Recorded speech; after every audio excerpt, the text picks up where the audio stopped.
Okay, and we're running down the clock. Good morning, beloveds.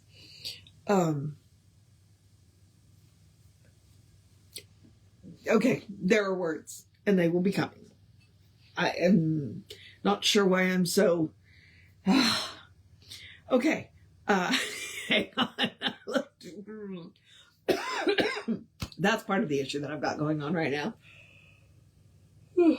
We've hit that time of the year where my allergies are kind of like, So I tried to choke on my own spit this morning, which is just, yeah.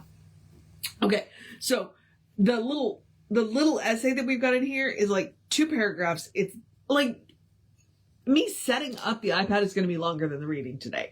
And I thought about doing it with reading yesterday, and I was just like, you know what? No, it deserves its own little spot.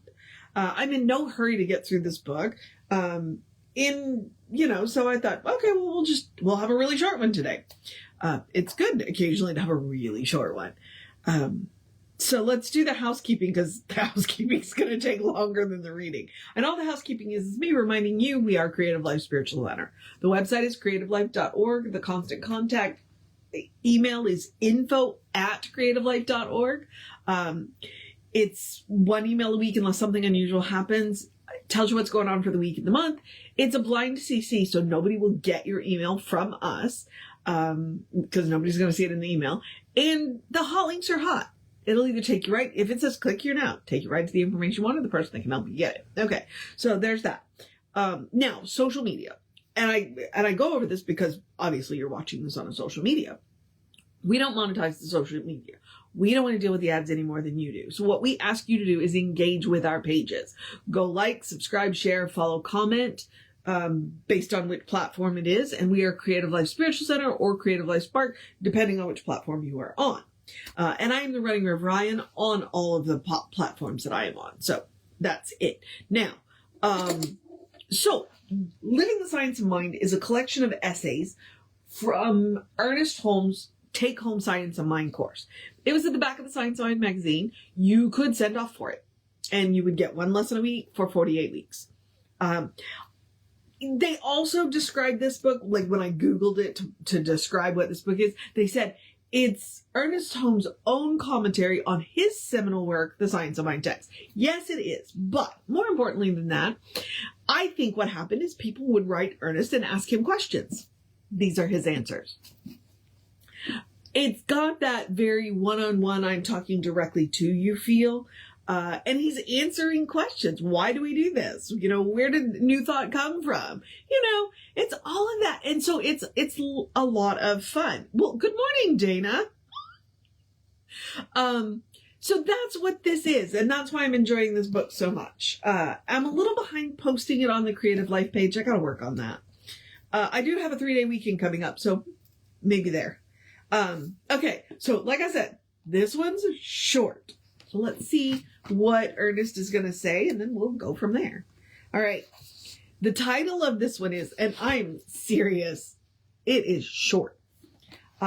We're in the section called God's Impersonal You. Why that's important is because we did God's Personal You, where he talked about how we personalize God, how God is personal to us. Well, in this section, he's reminding us of all the things that God does for us that have nothing to do with us, and yet have everything to do with us.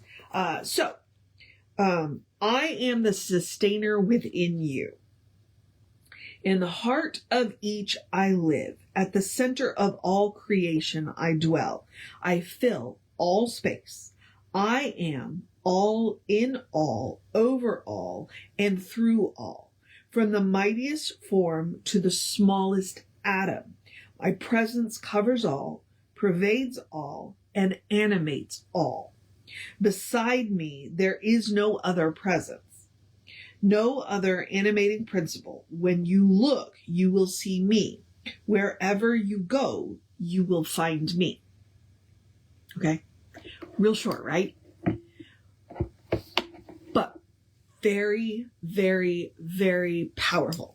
Now, one of the things that I have liked so much about this section, the impersonal section, is there are paragraphs that I think that you should go back and read to yourself out loud. Not just, or read them with me. Say the words out loud because you are telling the universe what you are. That's exactly what this is.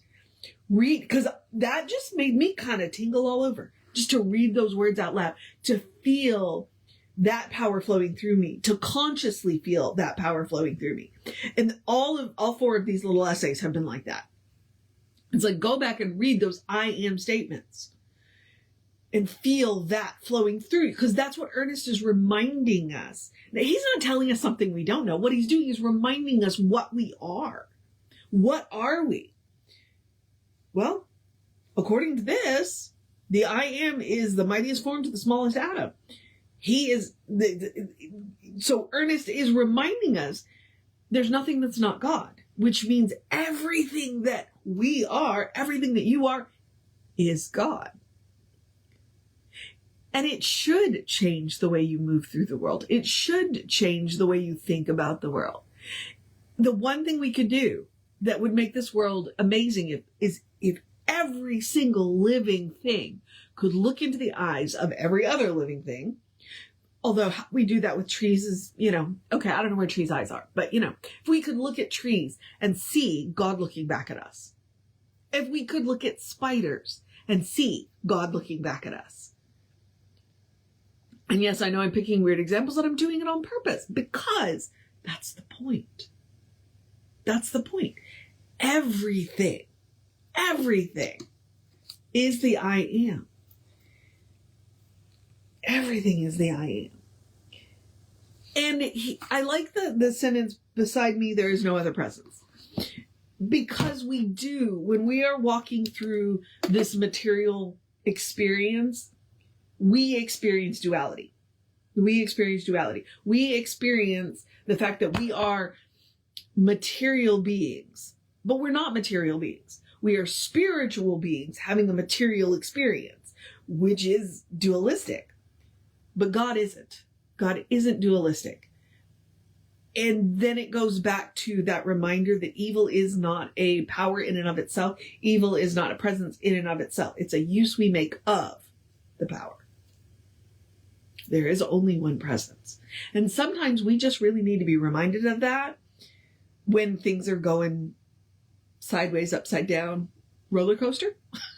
It's like, you know what? In the end, all there is God. All there is the spirit. And so the goal is to get back to that. When we can hold on to that, when we can know that, Ruth, I loved Ruth.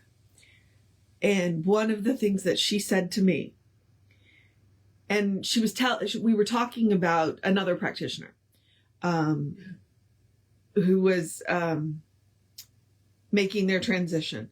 And Ruth looked at me because we were both supporting this practitioner as she was making her transition. So Ruth turned to me and she said, I want to know this teaching in my bones. I want to know this teaching in my bones. And honestly, when Ruth made her transition, that's why she knew this teaching in her bones. When it was her time to go, she knew who she was. And she knew who sustained her. And she knew when it was time to go. So, I want to know this teaching in my bones. Living the signs of mind. It is helping us to know our teaching in the bones. So, we are now done with God, our impersonal self. I suggest, go back into that section. Pull those paragraphs, especially the paragraphs that start with the I am statements, and read those out loud. Go and stand in front of the mirror and read them out loud while you are looking at yourself in the mirror. Like, I'm doing this because I'm looking at myself on the iPad. And feel that power of the impersonal flowing through you. Because as it flows through you, you personalize it. And you can do amazing things with it. Okay, told you the commentary would be longer than the reading. All right, So there is that. Tomorrow we are going to move on to, I think we're going to go back into just single, yeah. So tomorrow we're going to talk about God's will. That's and I've clearly been all over this because there's a lot of pencil marks in here. So, that's where we're going to go tomorrow. But those two little sections, God, your impersonal self, and God, your personal self, were really interesting. And I do seriously go back and read the I am paragraphs in the impersonal. Read them out loud. There's nothing quite like hearing that hit the air. All right, beloveds. Yep. Now I'm going to encourage you to have a great day, a wondrous day, a fantastic day, a magical day, an enchanted day, a wonderful day, an awesome day, an amazing day. A take care of business day. A you got this day. A let's wrap this week up day. A hey, I tried a Japanese hot dog yesterday and it was amazing. Try something different day. A enjoy the cool breeze day, a drink plenty of water day, a stay out of the direct sunlight day, and beware of the heat day. We are headed into summer, whether we like it or not. A good day, and if that's too much pressure, simply have a day. You are enough, just as you are. You're a beloved expression of the divine. You are spirit in motion, God in action, a brilliant light, a divine spark, no, I already said that. A beautiful masterpiece, and a work in progress at the same time, at your own pace. At your own pace. Very important part. And as Reverend Dudley likes to call us, you are a godling. All right, explore the truth of your being. Get to know who the divine knows you to be, because the divine knows you to be good. It's all the divine knows. All right, beloveds. Ooh, moving on. Ugh, allergy season. Okay. What do I need you to know? Wait, hang on. There it is. I got going and then now my brain's gone again. Reverend David should be on around 5 p.m. with you. I'll be back with you around 9:15 and we will discuss God's will tomorrow. Take care of yourself. Know that you are loved and I will see you next time.